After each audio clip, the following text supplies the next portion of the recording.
నమస్తే, welcome to our channel. నేను సౌజన్య. TDP Janasena BJP పొత్తు ఖరారైపోయింది. సో తొలి వేటు అనేది భూమన పైన పడేటువంటి అవకాశం ఉంది అన్నట్టుగా వార్తలు వస్తున్నాయి. ఈ అంశానికి సంబంధించి మనతో మాట్లాడడానికి, వారి విశ్లేషణని మనతో పంచుకోవడానికి ఈరోజు మనతో పాటు ఉన్నారు సీనియర్ పొలిటికల్ అనలిస్ట్ రాజేష్ అప్పసన్ గారు ఉన్నారు. వారితో మాట్లాడదాం. నమస్తే అండి. So finally TDP Janasena BJP పొత్తు ఖరారైపోయింది. సో ఇమీడియట్గా ఏవైతే ఇప్పటి వరకు కొన్ని విషయాల్లో జాప్యాలు జరుగుతున్నాయో, తీసుకోవాల్సిన డిసిషన్స్ ఈసీ తీసుకోవట్లేదు, ఇకపై డిసిషన్స్ అనేవి అటాకింగ్ అనేవి చాలా తొందరగా ఇమీడియట్గా ఉంటాయని చెప్పి వార్తలు వస్తున్నాయి. అందులో తొలి వేటు అనేది భూమన కరుణాకర్ రెడ్డి లేదా ఆయన కుమారుడు అభినయ్ రెడ్డి పైన పడేటువంటి అవకాశం ఉంది అన్నట్లుగా వార్తలు వస్తున్నాయి. సో తిరుపతిలో జరిగినటువంటి ఉప ఎన్నికల్లో అన్ని దొంగ ఓట్ల సంగతి అందరికీ, ఆ స్కామ్ గురించి అందరికీ తెలిసిందే. సో ఈ అంశానికి సంబంధించి నిజంగానే తొలి వేటు భూమన పైన పడేటువంటి అవకాశం ఉంది అంటారు. అసలు ఏంటి? మనకి ఒక సామెత ఉంది తెలుగులో, దొంగలు పడిన 6 నెలలకు కుక్కలు మురిగినాయి అని చెప్పని. ఎప్పుడో స్పందించాల్సిన ఎన్నికల సంఘం, ఎప్పుడో చర్యలకు ఉపక్రమించాల్సిన ఎన్నికల సంఘం, ఎప్పుడో ఇటువంటి అక్రమాలకి అకృత్యాలకి పాల్పడిన చాలామంది అధికారులని నాయకులని శిక్షార్హులు చేయాల్సిన ఎన్నికల సంఘం ఇంత నిస్తేజంగా నిద్రాణంగా ఇంత టైం గడపటమే ప్రజల్లో రకరకాల అనుమానాలు బలపరిచింది. ఈ మధ్యకాలంలో కొద్దిపాటి చర్యలు మొదలైనవి. గిరీష్ అనే ఒక ఐఏఎస్ అధికారిని సస్పెండ్ చేయటం, చంద్రమౌళేశ్వర్ రెడ్డి అని చెప్పని తిరుపతి డిప్యూటీ కమిషనర్గా పనిచేసిన అతన్ని సస్పెండ్ చేయటం, తహసీల్దారులని, సిఐల్ని, ఎస్ఐల్ని సస్పెండ్ చేయటం, బిఎల్ఓల్ని సస్పెండ్ చేయడం, ఇవన్నీ చూసిన తర్వాత ఓహో ఎన్నికల సంఘం కూడా కొంచెం చర్యలు మొదలుపెట్టిందని చెప్పని ప్రజలు కొంచెం రిలాక్స్ అవటం మొదలుపెట్టారు. కానీ జరిగిన సంఘటన ఒక రకంగా భారతదేశ ఎన్నికల వ్యవస్థనే ఒక అపహాస్యం పాలు చేసే సంఘటన జరిగింది. తిరుపతి పార్లమెంటుకి ఉప ఎన్నిక జరిగింది. అక్కడ దుర్గాప్రసాద్ గారు ఎంపీ గారు చనిపోయిన తర్వాత ఉప ఎన్నిక జరిగింది. ఆ ఉప ఎన్నిక జరిగిన సందర్భంగా ఎపిక్ కార్డ్స్ అంటాం మనం, మన ఓటర్ గుర్తింపు కార్డు, వాటిని దొంగ ఓటర్ ఐడీలు ముద్రించి వేల మందిని తరలించి వాళ్ళని అసలు ఓటర్లుగా చలామణి చేస్తా, అంటే ఆ ఎన్నికలను ఒక అపహాస్యంగా మార్చింది అధికార పార్టీ. ఇవాళ ఎన్నికల సంఘం 3 సంవత్సరాల పాటు కాలక్షేపం చేస్తా, ఆ రోజే నిర్దిష్టమైన సాక్ష్యాధారాలతోటి ప్రతిపక్ష పార్టీలు ఆ క్యూలో వాళ్ళని పట్టుకొని ఆ ఓటర్ ఐడీలు దొంగ ఓటర్ ఐడీలు అని చెప్పని తేల్చి, వాళ్ళు దొంగ ఓటర్లు అని చెప్పని తేల్చి, ఎందుకంటే 100 బస్సుల్లో తరలొచ్చారు వాళ్ళు, కొన్ని 100 బస్సుల్లో తరలొచ్చారు. ఆ ప్రాంతీయులు కాదు, ఆ ప్రాంతవాసులు కాదు, వాళ్ళని బయట నుంచి బలవంతాన తరలించుకొచ్చారు. బలవంతాన తరలేదు, వాళ్ళు స్వచ్ఛందంగానే వచ్చారు. వాళ్ళు డబ్బులు కమ్ముడు పోయి వచ్చారా, వాళ్ళ పార్టీ అభిమానం మీద వచ్చారో ఎట్లయినా రాని వాళ్ళని అధికారంతో తరలించుకొచ్చారు. తరలించుకొచ్చి అక్కడ వాళ్ళకున్న అధికారం మాటున వాళ్ళని ఓటర్లుగా చలామణి చేసుకున్నారు. ఈ అంశం ప్రతిపక్ష పార్టీలు ఆ రోజే ఎన్నికల సంఘానికి ఫిర్యాదులు చేసినాయి 3 సంవత్సరాల క్రితం. 3 సంవత్సరాల తర్వాత ఇప్పుడు తాపీగా ఇప్పుడు కొంతమంది అధికారుల మీద చర్యలు తీసుకున్నారు. కానీ జరిగిన నేరం, దాని గ్రావిటీ ఒకసారి మనం చూస్తే, రిజర్వ్ బ్యాంకు కరెన్సీ విడుదల చేస్తుంది, దాన్ని మనం నకిలీ కరెన్సీ తయారు చేస్తే ఎంత పెద్ద నేరం.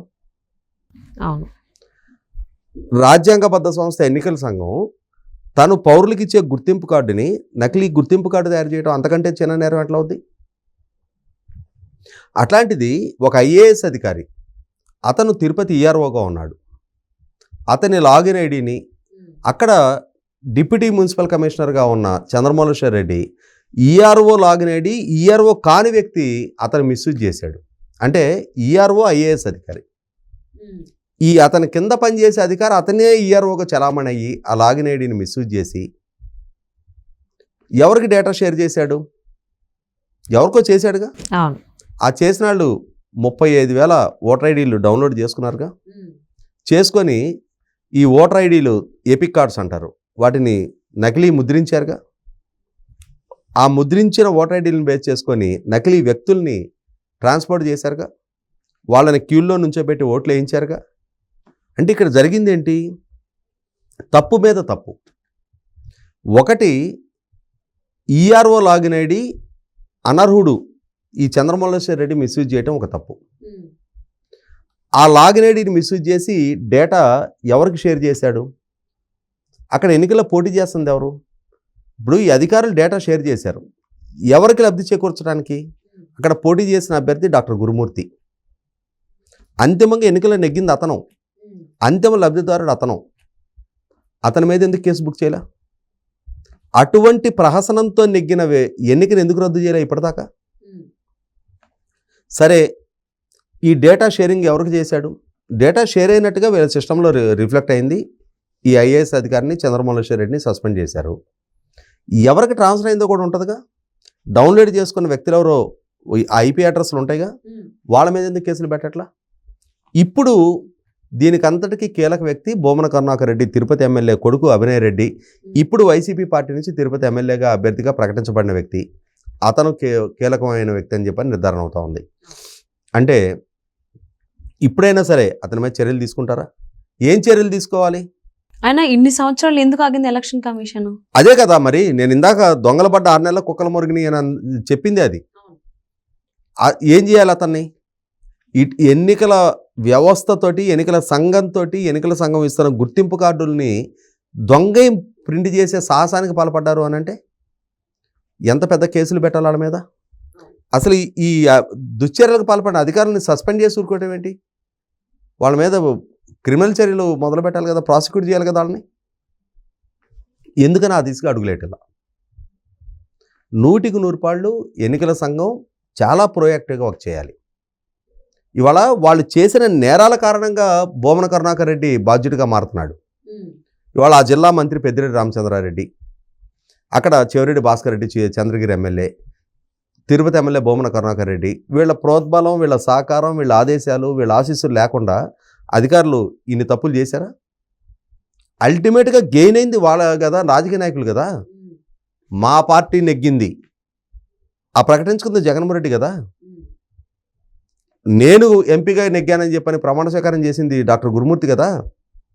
వీళ్ళందరినీ బాధ్యులుగా మార్చాలి. శాశ్వతంగా ఎన్నికల్లో పోటీ చేయడానికి అనర్హులుగా ప్రకటించాలి వాళ్ళని. అటువంటి చర్యలు తీసుకుంటే, అటువంటి భయం కల్పిస్తే చట్టం అంటే, రాజ్యాంగం అంటే, ఎన్నికల సంఘం అంటే, ఎన్నికల వ్యవస్థ అంటే ఒళ్ళు దగ్గర పెట్టుకొని పనిచేయాలనే బాధ్యత తెలిసి వస్తుంది ఏ రాజకీయ నాయకుడికైనా.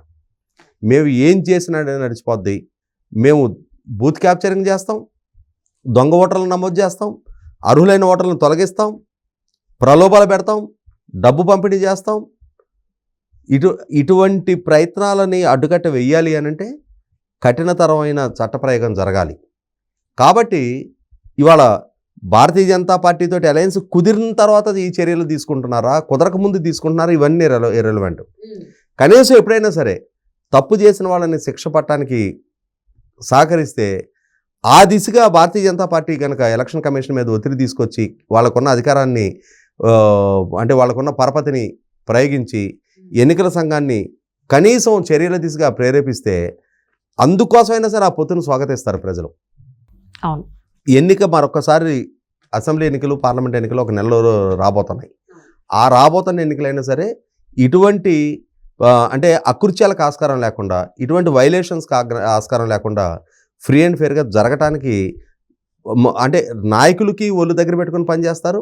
అధికారులు కూడా ఈ చర్యల వల్ల ఇంకొకసారి ఇటువంటి తప్పులు చేయకూడదని చెప్పిన గుణపాఠంతో ఒళ్ళు దగ్గర పెట్టుకొని పనిచేస్తారు. అవును, ఆల్మోస్ట్ తిరుపతి ఉప ఎన్నిక జరిగి 3 సంవత్సరాలు దాటొస్తుంది. ఇప్పటికీ కూడా ఈసీ సరిగ్గా స్పందించలేదు.